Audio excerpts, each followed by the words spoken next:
To take a closer look at the mid laner from OG, let's investigate Ana.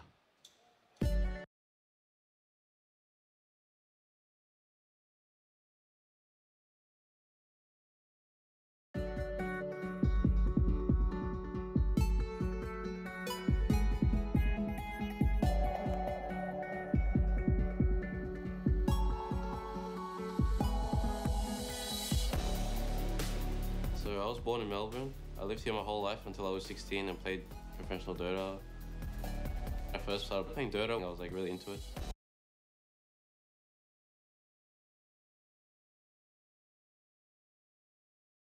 I was just playing non-stop for like 10 hours a day. My mom, she would tell me to go to school, but I would like try to get out of it. But sometimes play late, the next day cannot get up earlier, on time go to school. I'll eventually get sneaky with like how I get on the computers. Use the camera to like film what password Mother's writing so I could like see it and stuff. I reckon Nathan's always been shy.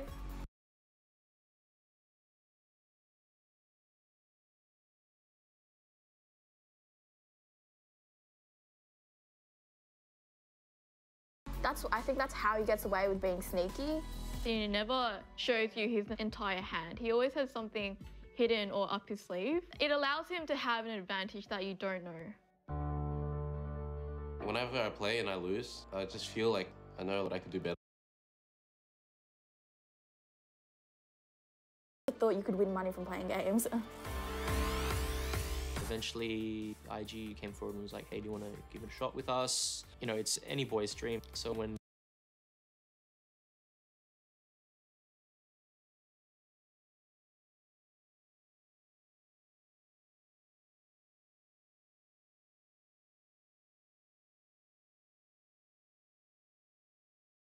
the opportunity comes out for your brother, you can't help but say, do it. But my mom was a bit hesitant, but my brother like kind of convinced her. When he go to Shanghai, that's my hometown. So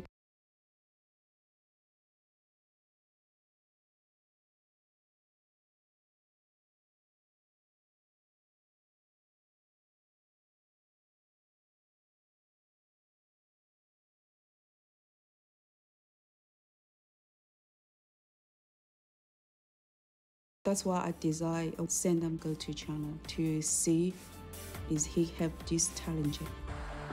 I didn't think that was a thing you could.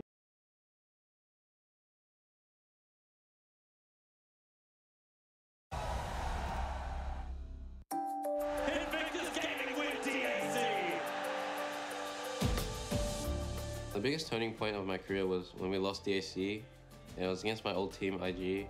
It's really frustrating. Yeah, it was a hard game. It's a hard game. But we had another big tournament in 2 weeks, which was Kiev, and I just pushed on. Now it's like a good memory.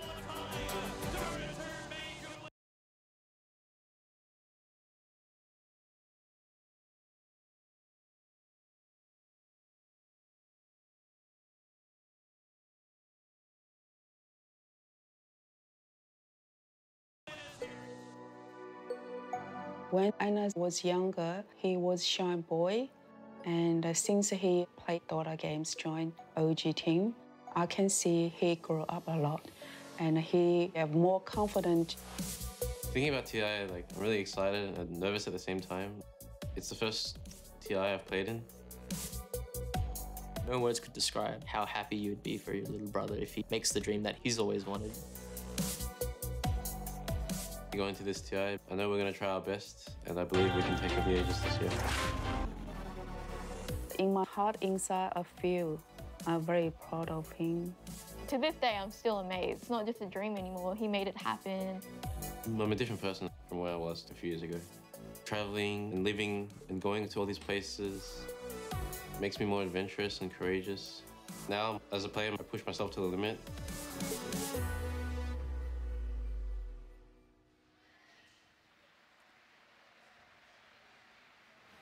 Earlier, you talked, Ake, about the hunger that players need, and it's amazing to see OG, a team with so much success under their belts, still have that fire in them to win TI. Yeah, for sure. I think as we were talking about the other days, that it doesn't matter if you won tournaments or TI or majors, you really still want to win TI. And you can see the, like OG, they were so happy after winning that game, so they really wanted this. Yeah, it's been a real curse when teams don't go into that booth with that fire. They go in there with that fear, that angst, just wanting not to lose. But I do want to come back to TNC a little, Merlini. I mean, what is it that you think TNC could have done in the last game, or what you want to see them bring to this game to overcome OG and tie things up? Shut down Ana. I think Ana has just been way too important. Like, if No Tail gets farmed, OG usually doesn't set up for it, but I don't think it's as important as if Ana gets farmed for their team. They kind of just let them get the hero that they want, a pretty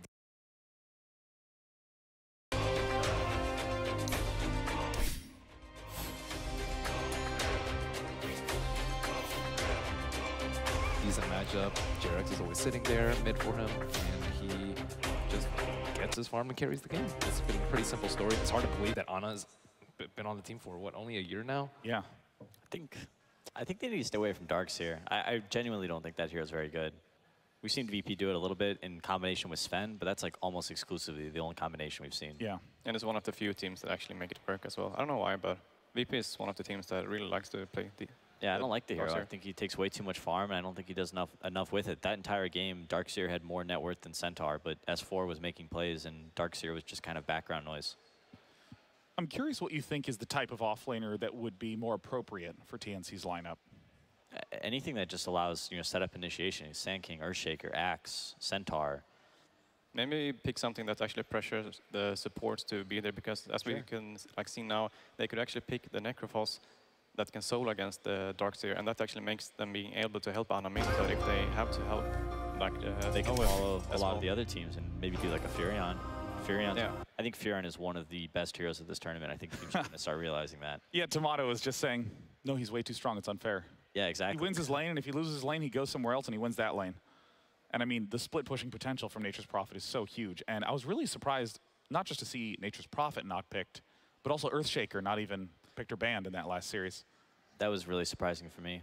I think Earthshaker's probably one of the best 3 and 4 heroes in the game right now. So I guess that just says these teams are aware of what they both play and decided to overlook it. JerAx, Earthspirit, probably the best in the world, so it's hard to pass that up. Yeah, I wanted to ask a little bit about that because he always seems to be in the right place at the right time. And you brought up how important it is to shut down Ana, but I would assume that OG has a lot of experience against teams that are trying to do exactly that. And JerAx seems like he would be an important... Well, you need to limit his mobility. I think one of the things that teams have been doing a lot more is aggro try. And we mentioned the possibility at the start with Luna in the game. You could pressure Necrophos, then Darkseer actually has like a decent matchup that you don't really need to look out for him at all. And then you actually need to keep the supports on bottom, or Necrophos is going to feed constantly. So there are other ways to deal with the supports other than kind of making sure where he is.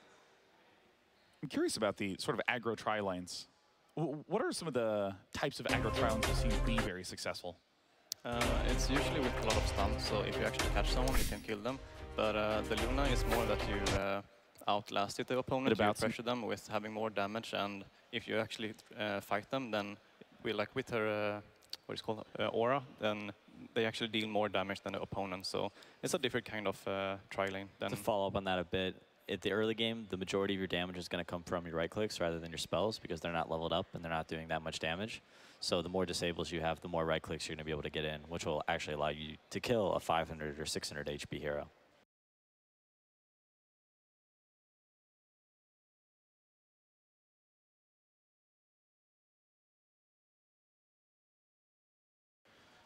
And also sort of, you brought up the fact that Darkseer was one of the picks that you didn't feel as good about when looking at the TNC lineup, and we've talked a little bit about some of the issues they've had. What are the strengths that TNC is going to have going into this series?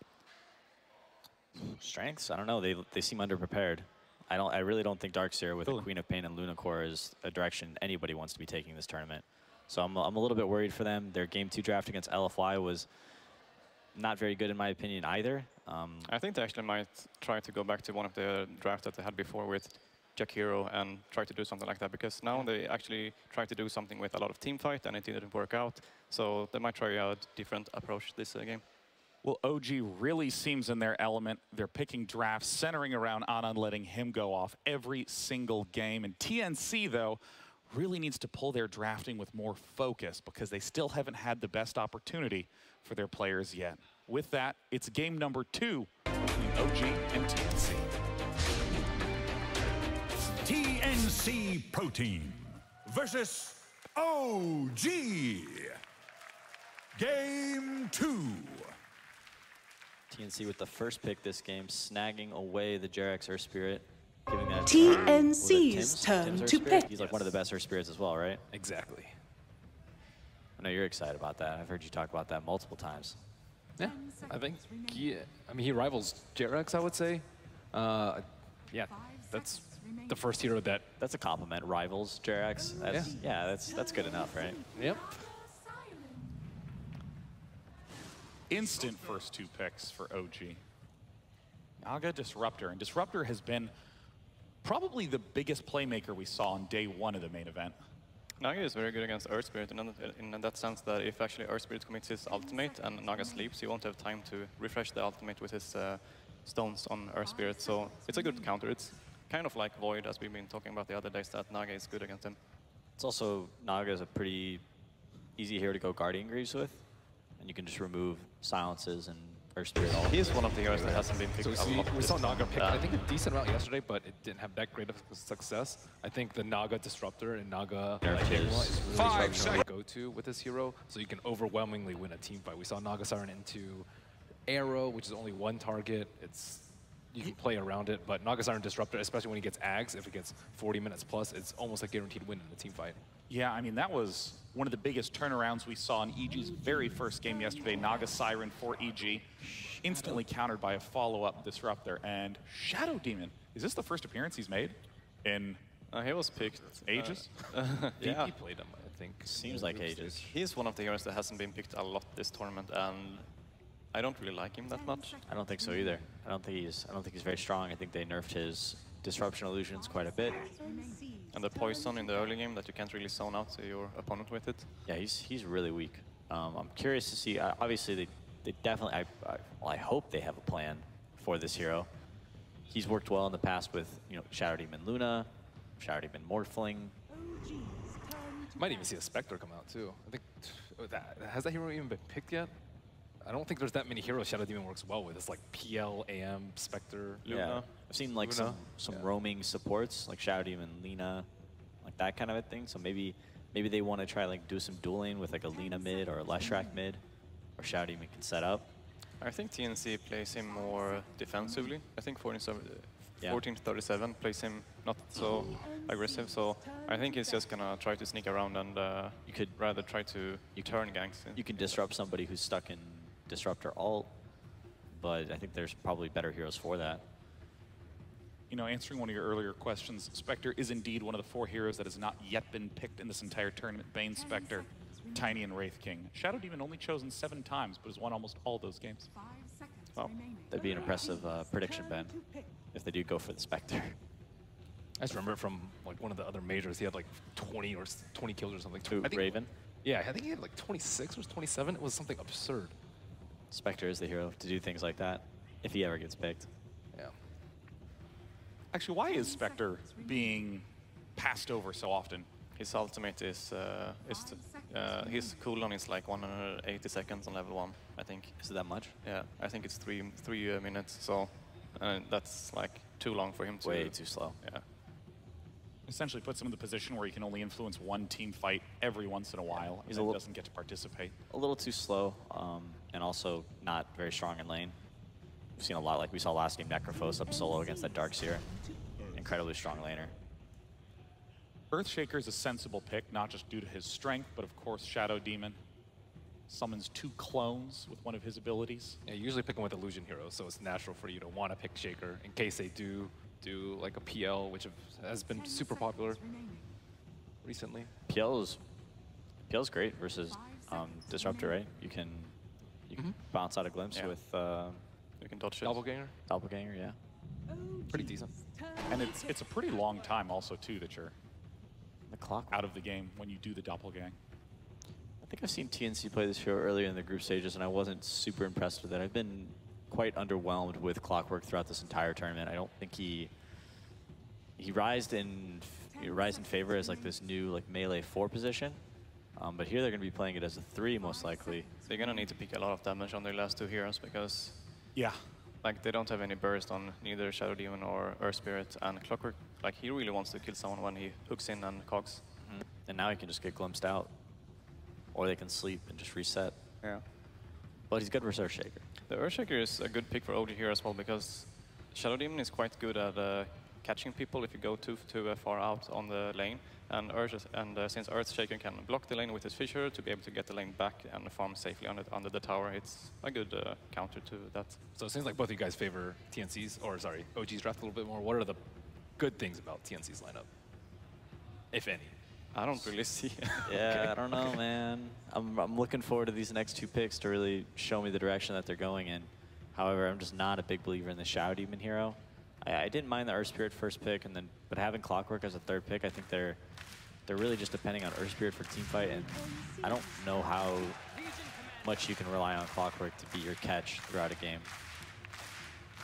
And I mean, looking at OG's obviously the huge team fight in the form of Disruptor and Earthshaker, and you talked about how it's kind of unclear what TNC is strong at this point. Is this an unusual position to be in for TNC, or does this sort of opening happen sometimes and it's completely clarified with the last 2 picks? They probably have a plan, yeah, to like fill out the 2 spots.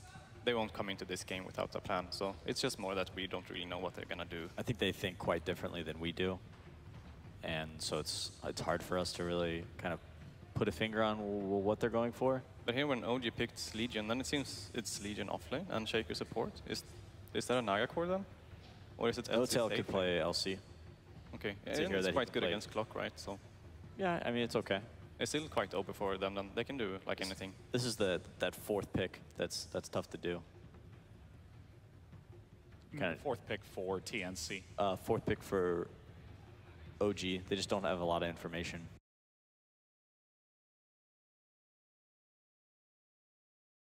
Get killed from the lanes when people try to defend.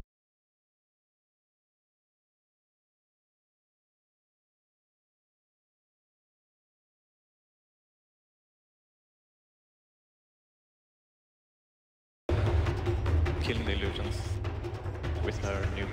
Overwhelming odds.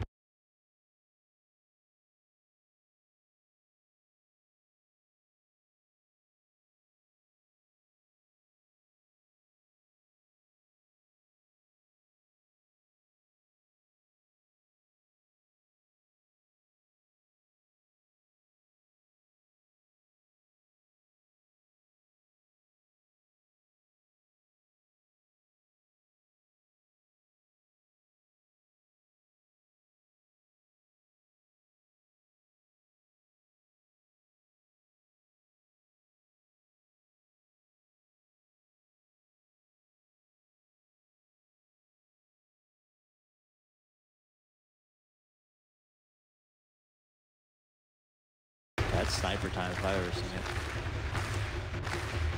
Oh, interesting. What Talk to me is- about the sniper pick. Oh, sniper. Yeah, sniper works really well against Luna. She's very, very far range. Luna, short attack range, wants to get in nice and close. Sniper's one of the few heroes that can actually contest OD in lane. He, is a natural hurricane pipe builder to hop out of the Clockwork cogs, and he's got some teammates to back him up.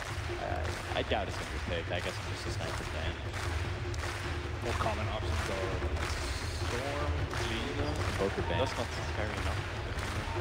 Lina, Shadow Queen, Razor. Templar Assassin. Your hero. Templar Assassin. Way less exciting than Sniper, but a very good pick. Oh, he has the log cosmetic. Ugh. And is on a hard carry in the mid lane. I like it. Well, game 2 is about to be underway. TNC lags behind 0-1 OG. Been unable to have success here at TI, and maybe this is their time to shine. Let's go down to the casters for game 2.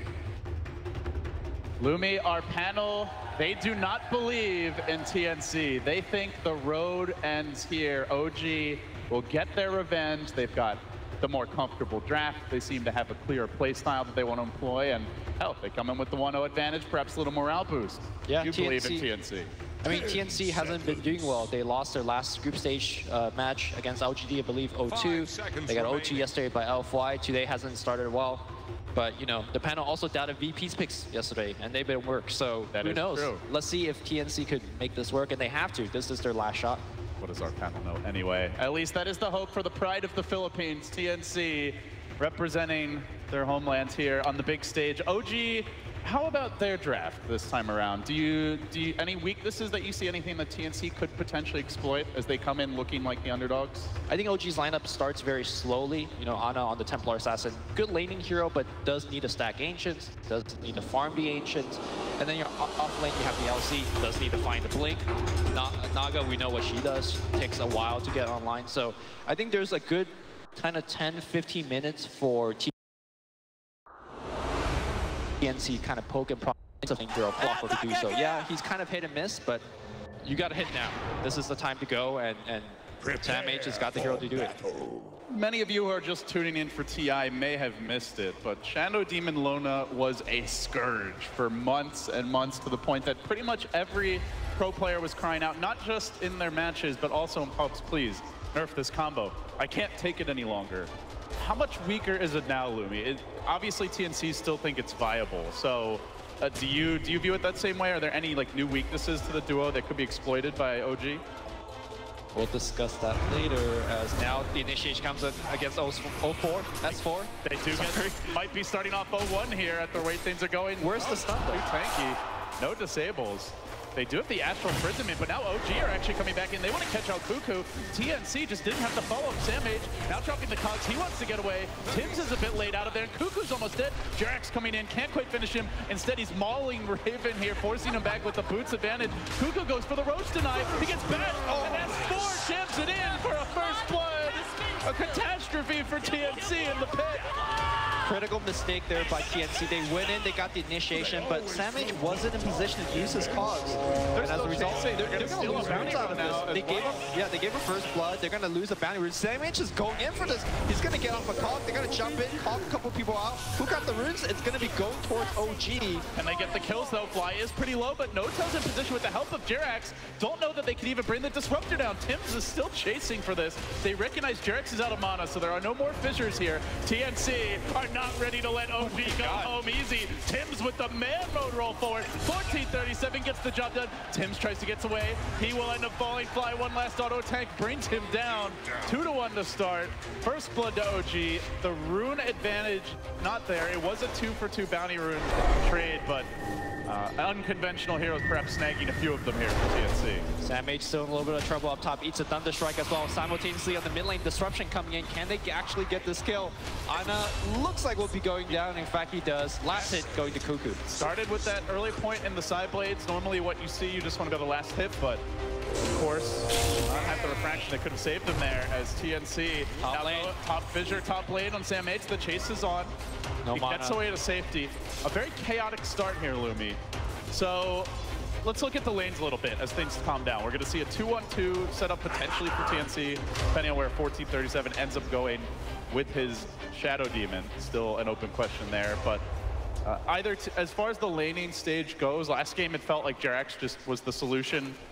Aside from some Sand King roam, do you see TNC committing to that level of ganking again? Do you see OG able to deal with it? Well, the whole lineup is to have Tims kind of come online early, get a lot of ganks off, and then followed up with the Clockwork hitting level 6, right? So when you picture that, Sand King is probably the perfect hero to be in the lanes, drop up that long-range fissure as a defensive tool to kind of stop the initiation power of TNC. And if you just look at the lanes a little bit closely, the fact that S4 got first blood with his overwhelming odds, he gets to start the bottom lane with Poor Man's Shield and Boots and Quelling Blade, and he gets levels out of this. So I think the fact that S4 had that kind of start is a big reason why I think OG is going to be fine in the early game, despite having a very greedy laning draft. OG, for now at least, getting the nice start here on Ana mid. Already 12 CS. 14:37 does lurk in the trees. Generally, with the TA, you see a lot of Ancient stacking as well. Already a single double stack has been created, so OG getting off to a good start there. We're going to see initiation mid, disruption into a row in. No Earthshaker in position. Ana, though, has the refraction. Ooh. Now the disruption comes through right as the boulder smash was timed up. Still, he's taking heavy damage here. They're going to need more, but the fissure arrives in time. Jerax was sweeping towards bottom. And that's exactly what but came back mid. You know the offense is coming. Jerax, all he needs to do is defend the mid and perhaps bottom a little bit. Make sure you stack for your team. His job is just exactly what he did in game one, being in the right place at the right time. And with Earthshaker, it's easier because you have such a crazy long initiation or counter initiation range, as it were, in this case. I wouldn't say easier because Earth Spirit, you could get to places a little bit faster as well for your hero. So I think both heroes are quite good, but Shaker is just better for defensive purposes. Yeah, which is really what they're relying on here. TNC, the aggressors for now. You see Sam H also making an aggressive move of his own up in this top lane, trying to force fly away. So far, so good for OG elsewhere. NoTail at 21 CS, the Legion commanders at 20. They got to slow S4 down, but he just easily presses the attack and backs away to safety. Fissure blocks off Tim's a little bit, but he's going to be fine. I mean, they would like to stop S4, but they really can't, given the start that he had with the first blood and the items that he got after that. So I mean, compare him to Sam H. Sam H is 3-8 as far as CS goes. S4 is 20-1.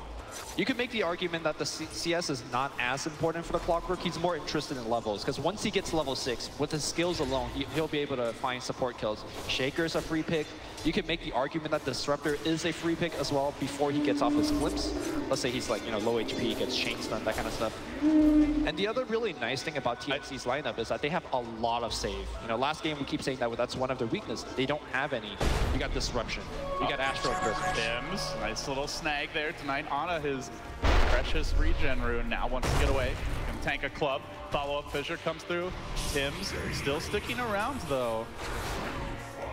Have that rolling boulder ready for a rainy day. We'll back out to safety. So doing his part to try and shore up this mid lane. I think OG fan would say, we'll take the gold. NoTail waving his arms about. Finally, we'll get off the mirror image. Yeah, not really the easiest kill for a Clockwork at this stage. Perhaps if we see the Earth Spear rotate that way.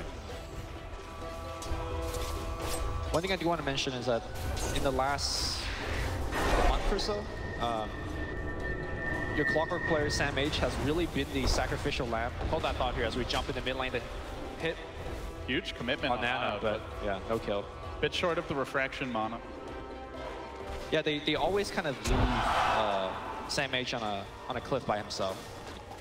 There's no help ever sent to him. And he's on a very important role this game. He is expected to find level 6 and convert it into kills without any help. Your two other cores are mainly just farmers, OD and Luna. So you're relying on that Clockwork combined with the Earth here to make all the plays early. Fly juking about among the creep waves, so the battery assault damage will get spread out. They're going to bring in a third, though. They get off the net, and now they try to converge on Sam H here, trapped between a rock, a hard place, and a totem. Fly will bring down, and meanwhile, they're looking for S4 as well. But he's a bit tankier, not the easiest kill. Still, they pursue him out. The Shadow Poison stack up. They're going to need more damage, a little bit more. A third poison and a Lucent Beam. TNC's persistence is rewarded.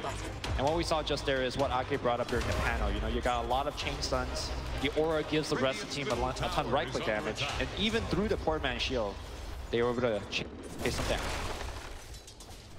Let's talk about the Shadow Demon. We haven't seen him much, really at all. Yeah. I believe you were asking about the SD Luna, and then the level 1 mayhem broke out. But I also want to just talk about the build, because I have seen a few SD picks where, you're leveling up your Soul Catcher early, you're just going for kills.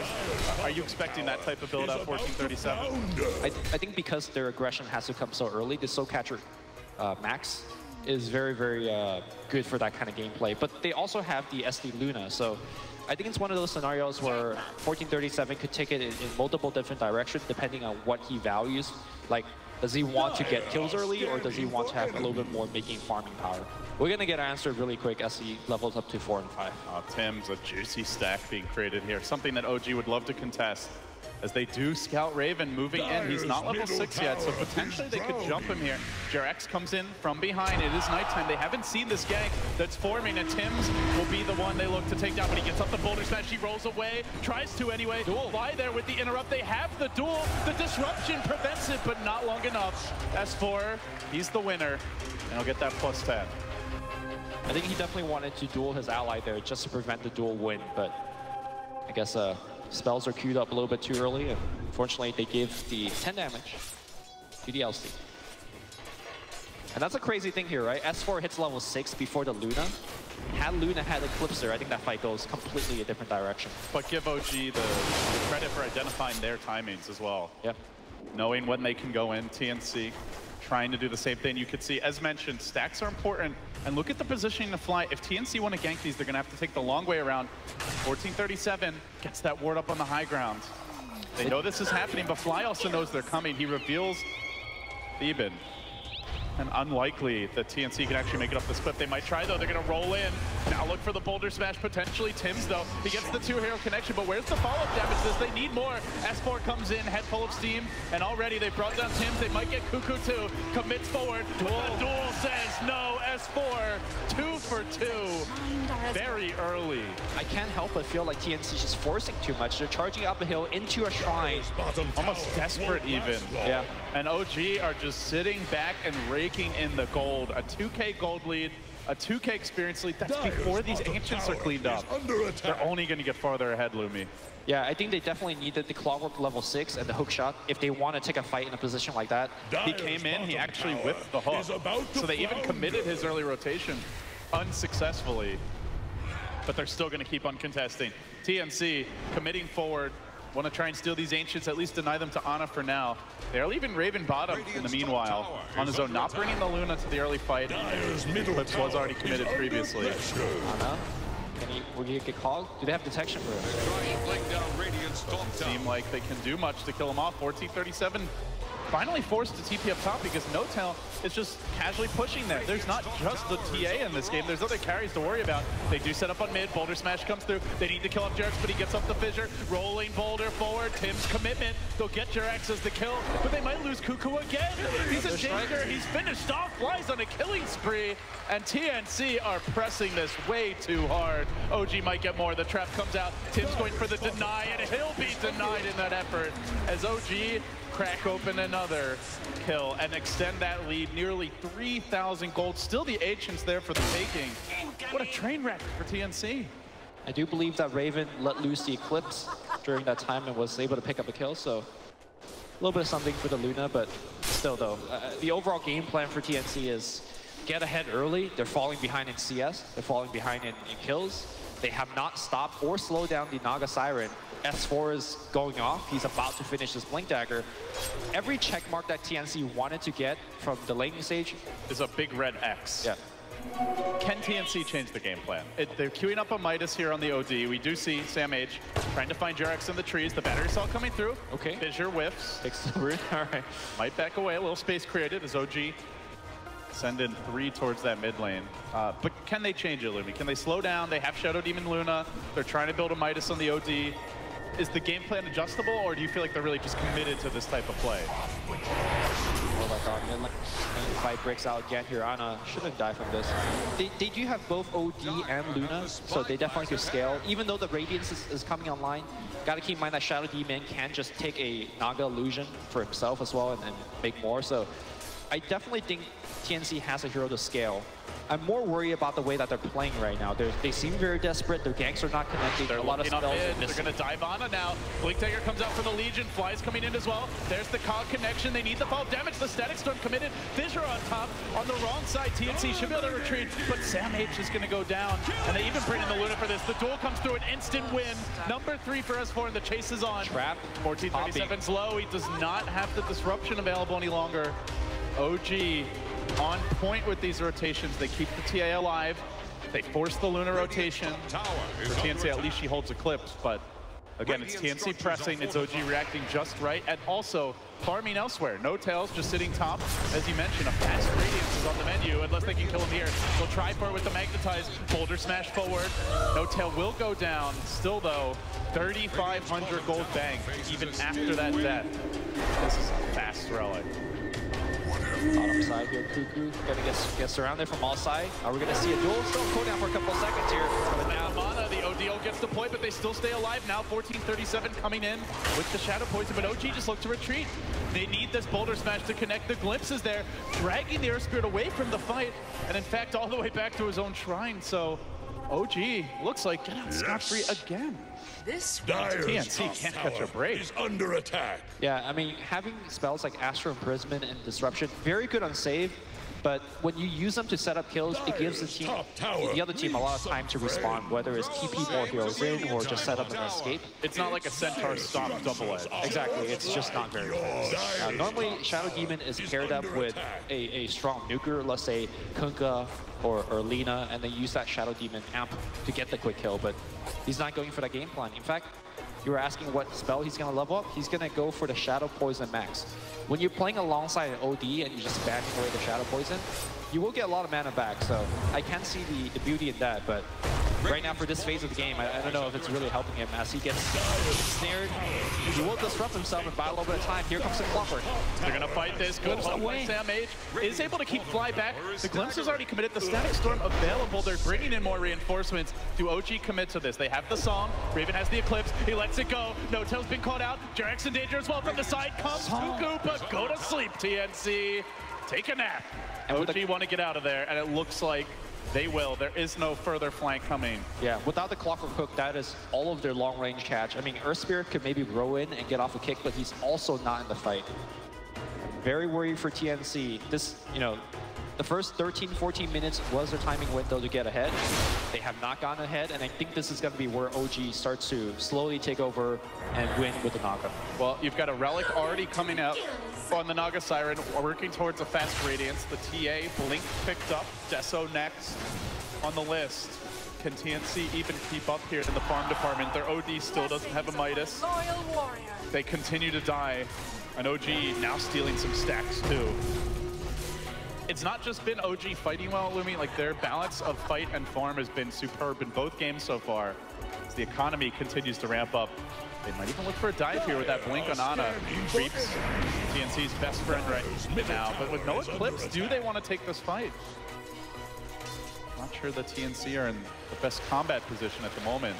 They're going to bring Sam H in though. Cuckoo's in the neighborhood, so they do have 5 bottom, but this is something OG mostly are aware of, courtesy of that deep ward they planted in the Radiant jungle.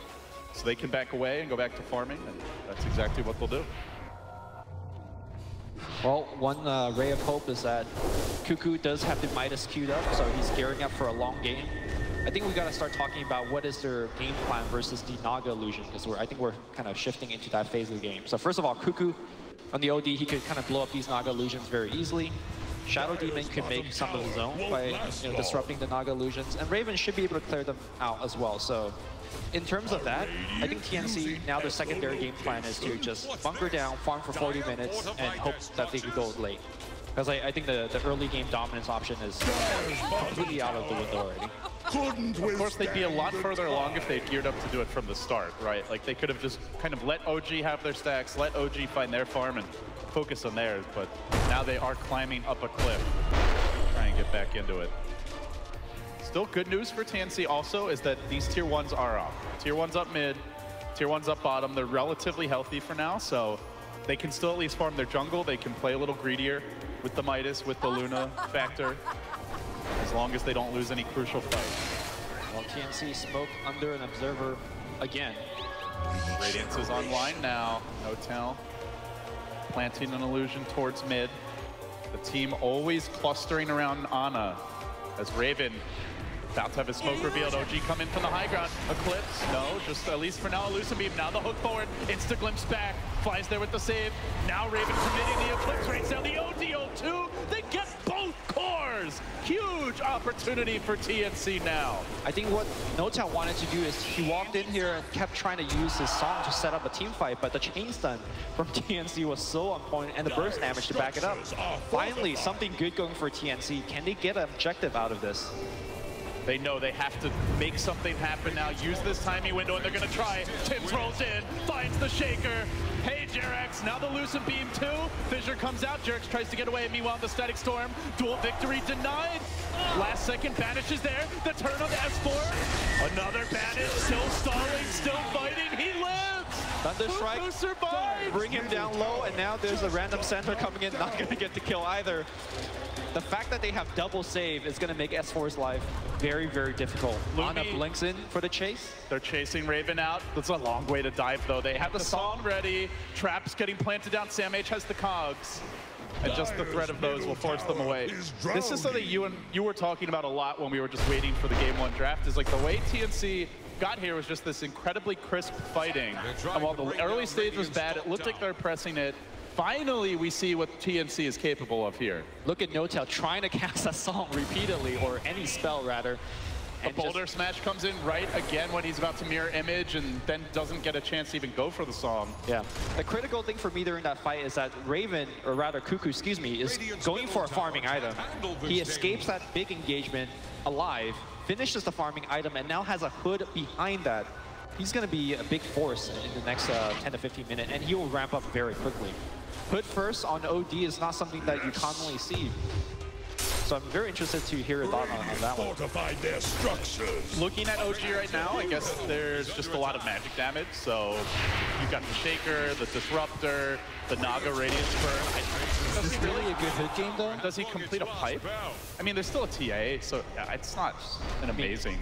I think he just like watched an Envy replay and was like, okay, let's just try this, I guess. Top lane song flying out. Notel's out. There's already the level 2 song, so cooldown not as much of an issue here. And in good news for OG, they will have these windows this game, right? It's another game for TNC where they have long ultimate cooldowns. The OD ult, 160 seconds, the Luna ult, 140 seconds. Every time a team fight is taken, even if TNC win, you've got 2 minutes to pressure. So they take that bottom tier 1, they get another deep ward up on this Radiant cliff in their own jungle, and perhaps OG can still take those fights, even after losing that crucial skirmish near the Roche pit. Yeah, I could definitely see OG, especially with the Desolator finish on Ana, they could begin to, let's say, force these ultimate on cooldown like you suggest, and then take objective, whether it's Roshan, tier 1s, tier 2s. So that's something that TNC has to be very careful about. When to use their ultimates, and they pretty much have to win their engagements. They do use it. Cuckoo is gonna rotate to join his team. They are smoked up right now. Dire ward across the cliff to scout a bit of his movement. And OG are just playing safe, hugging near the shrine right now. Doesn't seem like TNC will find anything. But it does feel a bit different from game 1, right? Aside from the fact that it's, you know, pretty even at this stage where OG was starting to pull ahead, it's more the fact that like TNC's lineup feels like it can scale. You've got the Shadow Demon Luna factor, they have the OD with the Midas. Sure, maybe the Hood isn't the strongest late game pickup for him. As Ana jumps in, he gets caught out. He wanted this Ruin. He's going to try to find an early kill, but the hook shot comes through. Big commitment coming from OG, but they won't have the song. Out into the high ground, up and away. Will he survive? The press, the attack is there, and now the trap sprung with a Thunderdome deployed. 2 have fallen. Hood won't save the OD. Ana might still go down, though the Magnetize keeps on going. Tim's nets them the 1 kill. Does anybody fight back? They have that OD ult. The song's up soon. He's going to commit first the Clockwork. Maybe more to come. Raven joining the fray as well. Has the Eclipse. Jarek's low. Jarek's not dead though. Scurries to the low ground. Raven tries to find the angle. It's the poison that gets him. Now Fly's in danger too. OG must retreat. They do so instantly. Even though Cuckoo died there, no dual damage was They're not done yet. Oh, okay. He shoots. He won't connect. He's got the row. No vision there though, so unfortunately, had he hit the row, he would have earned charge to probably complete the kill. Yeah, even with the glimpse back, I think probably Fly still dies then, but... Oh, very tense moments here for both teams. We'll have another look at this fight. Yeah, so Ana goes right in, and good saves again. Disruption as well, Shadow Demon disruption, but that gives a lot of time for OG to come back in, and this combo play of Fissure, the Static Storm, as well as the Kinetic Field, looks like the dual victory was there, and now the fight drags on the other side of the hill, and that's where the Shadow Demon Poison actually did a surprising amount of work. Speaking of that Shadow Demon, while on paper it is a game where 1437 can be very farmed, at least for now, he is not. Does that start to change now? Do you see him really ramping up in terms of the item progression? I think so. He has so much... It's so easy for him to get farmed. You know, PPD talked about how easy it is for him to get farmed when he played it next to a Luna. This game, he has the option of Luna, also has the option of just getting it from the Naga as well. Right as you say that, he just kills a full creep wave. There you go. I'm sure, you know, Raven would have liked that green wave, but... That was a pretty difficult fight for TNC, but they're going to look for another. As they group up in the mid lane, hook shot just whipping it now. S4, he finds the duel. In comes the boulder smash. Still, I think he might get the kill. He will. Even the winner again. Every duel completing his way. Now Sam H trapped out, glimpsed back as Fly looks to wrangle him. They're going to go for more. Up the cliff and into Cuckoo. Has the hood, at least for now, to keep him alive. Raven trying to lend support with the Eclipse. Out comes the Sanities as well, but it's not enough. They've lost 3. They likely lose Raven here too. No teleport scroll. Once they at least try and buy this Mantis, I don't think he gets that either. He's down. It's a triple for Gustav.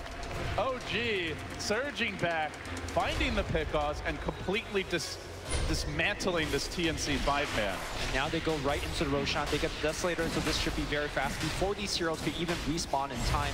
Clockwork bought back for the last fight, so his respawn time is very slow. A very unfortunate positioning for TNC, especially right from the get-go. Shadow Demon getting caught. He's supposed to be the save. He's supposed to stay on the back line. And when you start to lose Disruption, and then you lose Astral Imprisonment, both your saves being initiated on in the beginning, the rest of your team just get ran down. Look at how good OG is at chasing. They got the Glimpse, they got the long-range Fissure, they got the traps. We're going to see this one more time. As soon as the hook misses, they go in for the Shadow Demon. I think this is where TNC just needed to get out. But they decide to stay and fight, and as a result, Glimpse chases for one more kill. The Blink Daggers gets another, so not a good look for TNC. And every time they've been fighting into OG vision, there was a ward on the hill mid. It's actually still there. Previously, when they took that fight at the bottom rune, they were fighting up a hill into a shrine, so their fight selection is often at a disadvantage. And this is a weird one too. They're smoking into the enemy team without their ultimates. But they do have a scan that hits pay dirt, but like you said, they're lacking the big ult, and OG's ready for this. Hook will start though. Jarex gets jumped. Might just go down to the Soul Catcher. One more auto tech scores the kill. Now Sam H in too far. OD also died in the midst of that. Another win for S4, plus 72 damage with these duels. And Raven's next on the list. Has no Eclipse. It's okay. To the rescue. Okay. Huge combo. Is there enough damage? No, they need the follow-up. 37 played in the Shadow Poison. Can he play the carry? 4 have fallen. It's Theben against the world, and Ana charges in. They're going to fight now at the shrine, and now they'll get the team wipe. Oh, gee. Salt in the wound here for the TNC fans. Again, fight selection, Lumi, coming back to haunt them. Was that desperation? I'm not sure. They fought into OG, who has finished the Aegis, or got an Aegis, excuse me. They don't have both their big nukes coming online. Imagine if they just had Eclipse or Sanity's Eclipse. Look at how much damage that the Earth Spear was able to do on his own. They just needed a little bit more. Pressing too much. It's been a problem for TNC all game long, and now they get punished again. Sam H trying to defend a tower that's already dead. He falls as well. Look here on the chase, and they're even going to glimpse back Cuckoo. Goes for the banish. He's going to be there. He's going to be right next to OG. And they're still going to be able to jump him, drop the ult, won't even get it. 2 crits in a row. Everything just barely in favor of OG as he survives through all of that. Another death. This game is spiraling out of control, and TNC, they have to get their heads straightened out real quick. You know, we keep talking about the ability to scale, the ability for TNC to go in the late game, but that's assuming that you don't die and give up these objectives for free. There won't be a late game if you just keep losing buildings like this. He's trying to hold the line here as Jarex creeps in. He's got that Blink Dagger. Go slam ready, but really, OG can farm. They also scale well in the late game. And with this kind of advantage, you can look to starve your opponents and prevent them from even keeping up in farm. So he won't go for the jump. OG continue to progress here. We'll take a look at those items. No Tail now, picking up the Yasha, the BOTs. The Manta's coming next for him. The TA already grabbed the Crystal as BKB about to be complete. In a game where TNC don't have great answers for that BKB, they can maybe cog him and just try and ignore him in fights. They can try and stall with these banishes, but Demonic Purge is probably the best they got, but they're not killing him. Yeah. That's for damn sure. Yeah. Not through song, not through like press the attack, all that stuff. For TNC, I think the most important item is going to be Ravens, because not only is he scaling for himself, he's also scaling for the Shadow Demon, right? The Shadow Demon Luna combo really takes off once you have a butterfly for the Luna. That's when the illusions are really, really hard to kill. and they mow down creep waves very quickly. But they have to balance that with staying alive. Exactly. And the butterfly will not help you in these big team fights nearly as much. He has to go for BKB first just to survive in these team fights, like you suggest, and then after that, it's butterfly. But that's like 10k gold for Raven. So I think OG still has a lot of time to play the game that they want to play, whether it's wait for the next Roshan or, just start constricting the map. I don't know that we've seen a more successful off-lane Legion this tournament. S4 9-2-6, and did it largely without any help from the team. Again, that level 1 first blood that he got was so fortunate, and how chaotic that fight was. He got the first blood, had the boots right from the get-go, and he just laned against Luna 1v1 for like 2 minutes, because everyone was still fighting. Now, OG look to break the base. They look for the 2-0. TNC, it's desperation mode now. OG, that just gave him a tier 10 for free. Could be theirs. Boulder smash, a wayward shot. Tims won't connect, and now OG look to move in deeper. They want this melee. Look for the duel. The blade mail gets popped. The press the attack sounded, but OG are gonna back away. The Luna army is starting to ramp up, forces them on their heels. Now Tims looks to move, but the song comes out, and suddenly he's in deep. NOTA with the positioning, keeping the rest of the team away, but still 14-37, ready to save the day. He gets off the flank, the disruption as well. OG are actually being forced back here with the magnetize coming through. Can they pursue? The duel is still ready. Roll in, commitment, 1 hero shot, almost got 2. Now the echo from Jerax, a dagger through the heart of Filipino Dodo. OG takedown 4. Samates, the lone survivor. And back to the base, and back to objectives, and on in the lower bracket. OG sounds the call. They are close, Lumi, but a little over-eager. They will need these creeps to march in, and finally the creeps will arrive. The melee falls, the range next on the list. They could just go mid. They have so much damage with the Desolator. They have to press the attack to rejuvenate the heroes. Yeah, they're going to keep on going. 25 seconds till the Luna. A Luna that comes back with no ultimate. An OD that comes back that needs to get up in before he could do a ton of damage. I think this is going to be 2 lanes of Rack at least. 2 lanes, probably all for now, and given what's at stake, you have to imagine TNC are going to fight this to the bitter end. Twice this TI, and I believe 3 times in TI history, we have seen mega creep comebacks. Well, we're going to see an Echo Slam, and this one hits right on the OD, gets him before he uses any of his spells. Great Static Storm as a follow-up, Eclipse doing absolutely nothing. Also interrupted the Eclipse mid-cast animation, so it came out late. It came out when OG could select how they wanted to approach the fight. Huge opportunity there, and Jerax completely nails it. Yeah, and again, TNC was using spells like Disruption as well as Astral Imprisonment as an initiation, and thus they didn't have it to be used defensively. Now, granted, TNC does have a very good lineup for repelling big creeps. You got the Luna, you got the Shadow Demon Illusion that could make more Luna, so technically they could hold against these 2 upgraded creeps on both mid and bottom for a long time. But I do think it's like you said, this Luna, she's just not that big yet. Yeah. Doesn't have a single tier 4 item. I guess the Manta is the closest thing.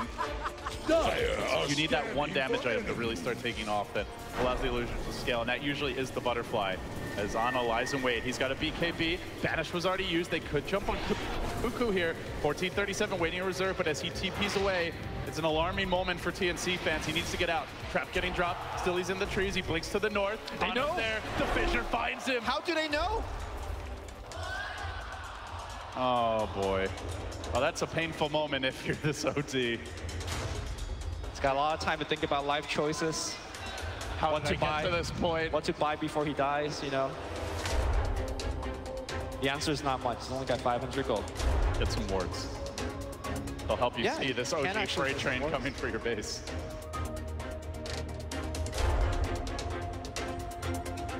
It's looking very bleak. We have seen mega creep comebacks, but this early, with this level of farm on the team that's getting mega'd, which they're not there yet, but you have to imagine OG are going for it next.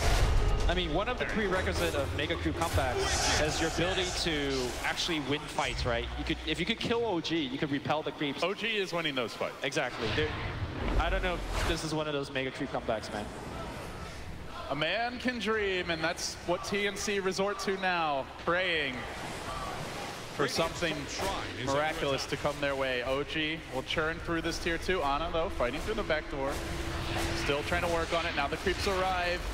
And the last outer tower falls. TNC are slowly being choked out. Game 2. All OG, all the way down the stretch here. They just need one more lane. And then it's not but the throne that stands between them and victory. A ton of pressure from all the other side lanes as well. The Nagas or illusions are everywhere. Shadow Demon is doing a fine job defending against it, but economy-wise, TNC is not doing too well. I mean, OG could play it safe. They could wait for Roshan if they want, or just a smoke wrap around. OG, they want to finish this one off. Swarming in onto TNC. Burning that Shadow Demon low. He's got to use the first banish defensively. Now the duel comes through onto Sammy. Journeying through him. S4 finds one. Magnetized. Nope. Gonna be not available for now. And OG close it off with a static storm. More damage coming out. The Luna tries to hang on. Desperation mode. They are about to drop the ult. The ult does decent work. Jared stops. Actually the turn. Kuka with the magnetize. 3 have fallen. OG have overplayed their hand. They might lose on as well. BKB already committed. Now the banish. Look for round 2. The boulder slash on point. TNC hold the line. Wow. Shadow Demon at the beginning of the fight was out of position, got initiated on. They had to spend the Astral on him. That means the disruption's gone, the Astral is gone. So S4 found a good jump. They were going back in, but the buyback from the Shadow Demon then turned the fight. 5,000 gold swing, and it might be more. They've even found another. Cuckoo going deep for this one. S4 pops the blade mail. Cuckoo doesn't have the damage. He needs that +1. It's not there. He will have to back away. That was a 5,000 gold swing, Lumi. Well, we're going to watch this one more time. SC will just die, but he does buy back. This Storm pretty good here. And perfect Eclipse. Glimmer Cape keeps the Earth Spirit alive, allows Tim to get off the Boulder's Mesh. Then the disruption comes through. The Magnetize is going off all the while. Tim stays alive so long, and it's like you said, that Shadow Demon buyback definitely turns it. Another question, like, should they have, first of all, they don't need to dive that far. They can just go for the Megas there. Secondly, the Son and BKB were overlapped so that Ana didn't have his BKB for the follow-up fight. Yeah. To answer you, no, they didn't need to do that, but they did. So TNC getting a fight victory here. 1437, looks like he's being chased around by illusions a little bit, but he should be okay. The other big critical thing in that last team fight was that Earthshaker did absolutely nothing. He was just controlled by a stun. I believe it was by the Earth Spirits, and then just got completely blown up by the OD. So as we saw, Jirax was a big contributing factor in these previous fights. The Echo Slam on the bottom lane was huge. The Fissures has been on point. If you could somehow eliminate Jirax from the fights, then I think TNC stands a much better chance. But still, though, they could not convert it into any big objective. They could not get that Roshan away. Imagine if TNC has Aegis and Cheese now. You know, you could be like, hey, they actually have a chance, but still. This is a very steep uphill climb. Items are coming in. No Tail completing his butterfly. We'll see Ana snagging the Aegis. She's going to be passed off to S4, who also has a BKB now and 2K gold banked up. So OG still 25,000 gold ahead. By all rights, this game is theirs. You play this game from this point forward probably 100 times. I think OG wins 99 of those at least, Lumi, if not 100. There's that one and they've time, only man. got the one game. There's that one time. They hang on, but it's slow and steady from OG right now. They're not committing. They spread the illusions. One Naga bottom, 1437. He can't be everywhere. He has a blink, so he can try his best. The problem is he has to play in such a forward position to constantly make these illusions, steal Naga illusions, all that stuff. And that's where like a glimpse, potentially setting up a duel can really punish you. Fissure, like there's just so much long-range initiation power from the side of OG. I mean, the good news at the same time is they have that follow-up save with the OD banish, so they have another way. Well, here's the thing, that's exactly what happened. You know, SC got initiated, OD saved him, but that's both your save gone, and then that's where S4 just jumps in and initiates, so. It can work, but it also can just leave you helpless to protect, say, the Luna, who does have a BKB now. Important to mention that. Our OD of Cuckoo building towards a Lincoln Sphere, it appears. You can see OG know how tenuous or quickly this game can turn. I shouldn't say it's tenuous. They're up 28,000 gold and 2 lanes of Rax, but they know one more bad fight, and suddenly TNC might just be able to take them head on, and from there, you know, the game can fall apart. So they don't want to take any risks. They don't want to even give TNC a whiff of an opportunity to get back in this game. They're farming together on their side of the map. Yeah, I mean, I think OG still has a couple of fights to give. It's just that it depends on who gets the gold on the other side. Imagine if Raven gets like a Rampage or 4 kills and he just finishes a Butterfly. Suddenly this game changes complexion by quite a bit. I think the Luna illusions then could start to take over the game. And of course, the Shadow Demon illusions as well. TNC Raven's still very far away from the Butterfly. He needs to consider whether he wants to save for buyback as well, because we are at this point. I would be pretty surprised if OG just don't actually try to take the Megas with the Sages. They've picked up another Shadow Blade. Notel building towards a Silver Edge, it appears. I think they're waiting for the critical items to come online. Ana is very close to finishing a second Butterfly for the team, so that would help his survivability. And this time around, Jerax has a Shadow Blade, so the game plan of kill Jerax first before the fight happens, that's... They have triple Shadow Blade. Notel's picked one up as well. Shadow Blade? That is something fresh. Doesn't have the Silver Edge yet. OG are lurking, but they are scouted out right now. S4 under a Radiant 4. Do they want to venture outside the base? Their last fight was won near their... Waiting for Cuckoo. Oh god. S4 still lurks. Remember, he's also got the cheese and a BKB. It really does feel like TNC need to let OG come to them if they want to take this fight. OG marching in. They'll start with a Naga illusion, quick silence, and a quicker blink out by Cuckoo. Gets him back to safety, but the tower, that can't blink away. It's dropping rapidly here. Illusions, meanwhile, are spreading the map out, dragging TNC around. They take some hefty structural damage. This next time, once that glyph gets committed, this tower is going to drop. Do TNC make their stand? When will they fight? How will they hold? Many questions for fans of this team as they are on the ropes. TI7 elimination is nigh. OG are coming for your base. They're coming for your homes. TNC must defend. The glyph forced out. A smart, staggered siege. Ana out in front. The rest of OG very far back. Sam H, he's got the vision though. He could jump on this shaker if he wants to. That ward could be here. In the trees, Blink Duel finds the real one. Do they have the disruption? They don't. It's Cuckoo. He's caught. He doesn't have buyback. No, he does. He's going to buy back immediately. But now the high ground. Now looking for more. S4 cheeses up, and now the song resets the fight. Static Storm is ready. No. Here comes the combo. He gets 2. Working his way out of it is Tim's though. The Eclipse comes through, but it's a futile effort from Raven. Overwhelmed.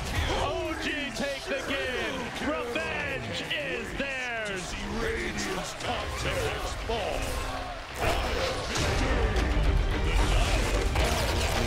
Gave their fans a small palpitation, Lumi, but no heart attacks. They hang on here.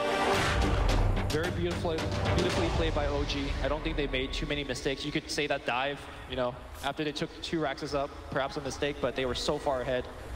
And that was like the dream fight for TNC. As OG exit their booth, they will go deeper than they did last year. How far can this team go? I look back at OG historically, perhaps their most memorable tournament performance ever, the Frankfurt Major, where they went all the way in the lower bracket, ended up taking the whole tournament. This could be the start of something amazing. I feel like OG this series, as well as their game against Infamous, has really shown that they are definitely evolving in the lower bracket, and they have to. I think this team can definitely go very, very far. I think something Ake has said during the panel is that this team has perhaps one of the highest ceiling out of all the teams at TI. And I think they're getting closer and closer to that ceiling as we're moving through the lower brackets. Well, smiles and happiness for OG, devastation for TNC. You could see they were just emotionally very frustrated with the way that series turned out. Perhaps coming in even feeling like they had OG's number after last year, but a year is a long time, Lumi. Yeah. OG came prepared today. I think the tough thing for them is that it almost felt like they couldn't play the Dota that they wanted to play. Remember that smoke gank into the enemy jungle where they didn't have their ultimates. Fight selections weren't really on point, it felt like, for TNC. Sometimes they seemed too desperate, sometimes not enough. And they just couldn't find that magical formula. No, yeah, that got them here. That's the, they got here, but where's that magic? If anything, like it almost felt like they peaked a little early. In TI6, like you said, they came in as a dark horse, but this time around, not a dark horse. OG were ready. They take the series, and they do move on. Just extraordinary play coming out of OG.